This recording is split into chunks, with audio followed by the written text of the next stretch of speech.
Isizwe sakwa Mnisi sibeke endlini yokugcina inkosi uClyde Mnisi eduze kwase Akhonok eMpumalanga. uMnisi wadutshulwa wabulawa ngasesikhumulweni seIndiza iKruger Mpumalanga International Airport ngeviki ledlule. Kusolwa abalisa abahlanu ababehlomile abafika bavulela ngenhlamvu ngesikhathi uMnisi eshayela. Udlule emhlabeni ngokuphazima kweso. uMnisi ubeneminyaka engama-37 ubudala. Umndeni wakhe ukhungathekile njengoba bekulindelwe lukhulu kulomholi wendabuko kanye nosomabhizinisi. Was still bitter and angry because of the manner in which his life was ended. Abaholi bomdabu bazwakalise ukukhathazeka ngokuphepha kanye nokwesabela impilo zabo. A senior traditional leader was gunned down.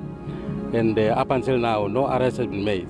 We've been saying all along that the minister is not prioritizing killings that's happening at Amakhosi. Umnyango wezokubusa ngokubambisana nezomdabu esifundazweni wethembisa ukubeka eqhulwini ukuphepha kwabaholi bendabuko eMpumalanga.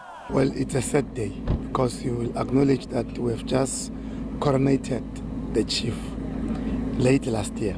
uMnisi ushiye unkosikazi wakhe kanye nezingane eziyishumi.